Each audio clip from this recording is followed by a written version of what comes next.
Samantala, dako na muna tayo sa Palasyo ng Malacanang at alamin po natin ang mahalagang balita po mula roon. Nakatutok po doon ang aming kasamang si Rocky Ignacio at natin po ang kanyang live report. Rocky, magandang hapon sa iyo. Yes, maraming salamat Kirby. Muling ang tiniyak ng Malacanang na may sapat o may naikasa ng mekanismo ang gobyerno para ipaabot ang kaukulang tulong sa mga biktima ng malakas na lindol sa Kabisayan. Ayon kay Presidential Spokesperson Edwin La Cerda, determinado si Pangulong Aquino na agad maibalik sa normal na kabuhayan ang mga residente sa naturang lugar. Ayon pa kay Secretary La Cerda na kahit nasa South Korea si Pangulong Aquino, on top of the situation ito at patuloy na i-update ng kanyang mga miyembro ng gabinete na inatasan na suriin at agad tiyakin na maibabalik sa normal ang pamumuhay sa naturang mga lugar. Narito ang pahayag ni Secretary La Cerda. Alam niyo, hindi natin maaalis yung mga ganyang mga obserbasyon, pero masasabi lang natin na iba po yung nangyari sa Amerika. Ang Amerika po, tuloy-tuloy po yung kanyang problema, yung sa shutdown. Kakaresolve lang yan. Dahil ito sa Cebu at Bohol, the President is very firm that we will restore Bohol.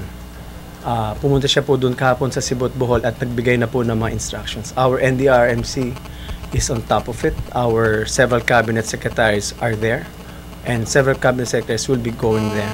Nagkaroon po ng assessment and the President already gave instructions. Those instructions are being carried out. Having said that, knowing that we are fully cognizant of our domestic concerns, we also do have our international commitments. Part of this is also to improve our further better our relationship. At sasabi na rin po ni Pangulong Aquino, medyo matagal na po ito. Mahalaga po sa atin malaman na ang Pangulo ay na-update po kung anong sitwasyon dito sa Bohol at saka Cebu at gumagalaw po ang lahat ng ahensya. Nung nangyari po ito kaagad nung umaga, naalala nyo, nagbigay na po ng atas ang ating Pangulo na lahat ng national agencies concerned ay magbigay tulong sa provincial governments of Cebu and Bohol. And we're doing that. So there is no, even while the President is fulfilling his international commitments, the President is on top of the situation. The President is in touch with all the cabinet secretaries involved in the efforts in rescue and relief efforts in Bohol and Cebu. Samantala, muli pa ring iginiit ng Malacanang na may sapat na pondo ang pamahalaan para tugunan ang agaran tulong ng mga biktima ng lindol. Nagpadala na anya ng sapat na malinis na inuming tubig at pagkain para sa mga nagsilikas na residente. Iginiit pa rin ng Malacanang ang kahandaan na tumulong sa restoration ng mga simbahan na itinuring ng National Heritage. Kailangan anya ng restoration expert. May ginagawa na anya ang Department of Tourism na koordinasyon ukol dito.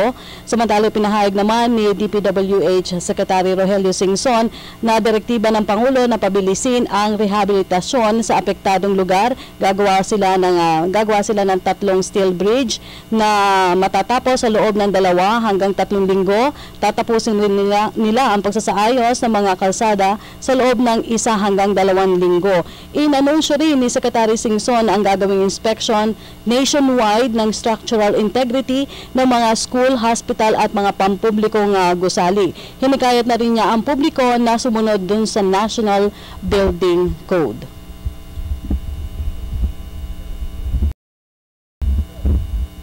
At yan po, mula dito sa Malacanang, sa tulong ng RTVM, ako po si Rocky Ignacio para sa Telebisyon ng Bayan.